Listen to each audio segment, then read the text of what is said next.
আসসালামু আলাইকুম, সবাই কেমন আছেন? আশা করছি সবাই ভালো আছেন। আমরাও আল্লাহর রহমতে ভালো আছি। মিনারা সিদ্দিকী ব্লগে আপনাদের সবাইকে স্বাগতম জানিয়ে আজকের ভিডিওটা সকাল থেকে শুরু করলাম। এই তো সকালবেলা আমি ঘুম থেকে উঠে এখন নাস্তা খাবো। জুনাইদের বাবা আম তারপরে সবজি পাঠাইছে, সেগুলো এখন কেটে কুটে নিব। এই তো ডাটা তারপর ঢেঁড়স পাঠাইছে। মাকে বললাম বসো তুমি, আমি সবাই মিলে একসাথে এখন নাস্তা খেয়ে নিই। মেয়ে মাত্র ঘুম থেকে উঠছে, ও একটু পরে খাবে। তারপরে এই তো চা দিয়ে রুটি দিয়ে খেয়ে নিলাম। এখন রান্নাঘরে যাব। এই তো ঢেঁড়স কুচি করে নিছি আর রুই মাছ ধুয়ে নিছি, ডাটা সিদ্ধ বসাই দিছি। আজকে আমি ডাটা দিয়ে রুই মাছ দিয়ে রান্না করব। চুলায় কড়াই বসাই দিছি, এখন ঢেঁড়স ভাজি করে নিব। পেঁয়াজ দিয়ে দিছি, পেঁয়াজটা ভাজা হইলে এখন আমি ঢেঁড়সগুলো দিয়ে দিব। এভাবে হলুদ ছাড়া ঢেঁড়স ভাজি করলে আমার বাচ্চারা খুবই পছন্দ করে, তাই আমি সাদা সাদা ভাজি করি। আর এই তো এখন রুই মাছগুলো কষাইয়ে নিতেছি, আজকেও মাছ ভাজবো না। তারপর সিদ্ধ করা ডাটাগুলো দিয়ে দিছি, এখন একটু গরম পানি দিয়ে দিব। গরম পানি দিলে তাড়াতাড়ি রান্নাটা হয়, তাই আমি একটু গরম পানি করে রেখে দিয়েছিলাম, সেটা এখন দিয়ে দিলাম। তারপরে এই তো ঢেঁড়স ভাজিটা হয়েছে, এখন আমি ঢেঁড়স ভর্তা বানাবো, তাই চুলায় কড়াই বসাই দিয়ে একটু তেল দিয়ে দিয়েছি ঢেঁড়সটা সিদ্ধ হবার জন্য। এই ভর্তাটা আমার ছেলে খুবই পছন্দ করে, ঢেঁড়স ভাজিও পছন্দ করে ওর পছন্দের খাবার এগুলো। তারপরে এই তো রুই মাছটা বলক এসে গেছে, ঢেঁড়স সিদ্ধ হয়ে গেছে, এখন আমি ভর্তাটা বানিয়ে নেব। আমার তরকারি হয়ে গেছে, পেঁয়াজ কুচি করে নিয়েছি, মরিচ ভেজে নিয়েছি, এখন সেগুলো একবার মেখে তারপরে ঢেঁড়সগুলো মথে তারপরে ভর্তাটা বানিয়ে ফেলবো। একটু সরিষা তেল দিব। খুব সুন্দর হয়েছে ভর্তাটা। এখন খাবারের পালা, দুপুরবেলা খেতে বসলাম। ঢেঁড়স ভর্তা ভাজি এগুলো তো সবই পছন্দের খাবার, সব একসাথে এখন খেতে বসছি। মাশাল্লাহ সবগুলো খাবারই অনেক মজা হয়েছে, ভর্তাটা বেশি মজা হয়েছে। এভাবে বানিয়ে খাবেন, অবশ্যই ভালো লাগতে পারে আপনাদের। ভিডিওটা ভালো লাগলে লাইক কমেন্ট শেয়ার করে আমার চ্যানেলটাকে সাবস্ক্রাইব করে আমার পাশে থাকবেন।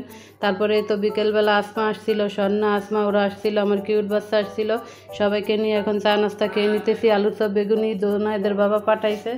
আর সকালে আম ছিলে তারপর লবণ পানিতে ভিজিয়ে রাখছিলাম, মুরব্বা বানাবো, তাই এখন স্বর্ণা আম কেচতেছে। আমরা সবাই মিলে আম কেচে তারপরে রাখতেছি পানির ভিতরে, একটু চুন দিয়ে পানি দিয়ে তারপরে রাখবো।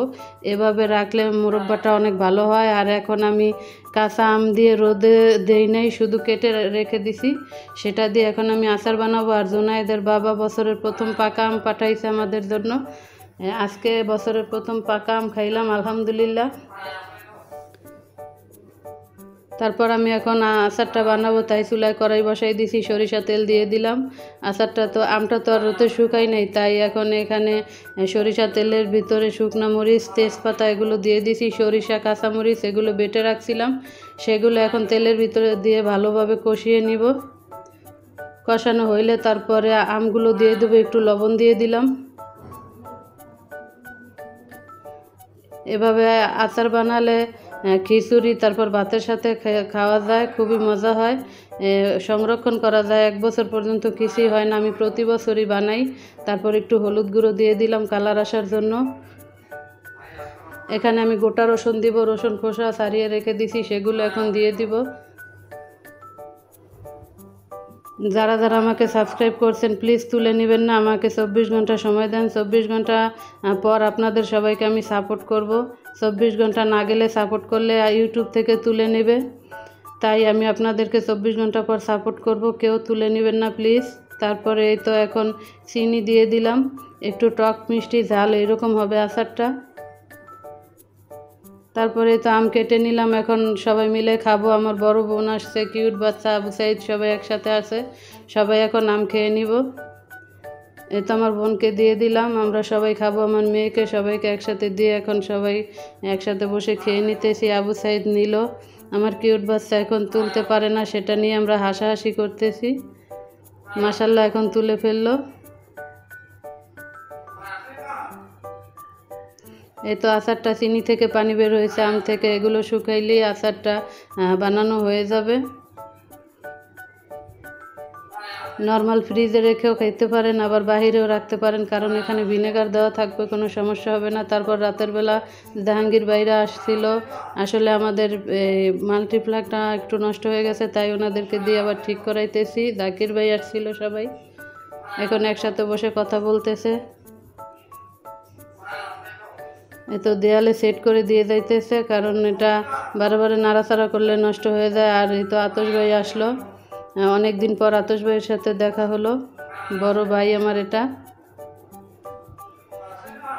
ওনাদের সাথে অনেকক্ষণ গল্প আড্ডা দিলাম, কথা বললাম সবার সাথে। আসলে আমরা এক জায়গায় ট্যুরে যাব, তো তাই ওনাদের সাথে কথা বললাম। জাহাঙ্গীর ভাই ওনারা সবাই যাবে। তারপর ওনাদেরকে চা নাস্তা দিয়ে দিলাম, আসলে জুস, চানাচুর, কেক এগুলো ওনাদেরকে দিয়ে দিলাম। ভাইদেরকে বললাম আপনারা খান। ওনারা হাসাহাসি করতেছে ক্যামেরা চালু দেখে, ওনারা ক্যামেরার সামনে খাবে না। তারপরে তো আল্লাহ হাফেজ।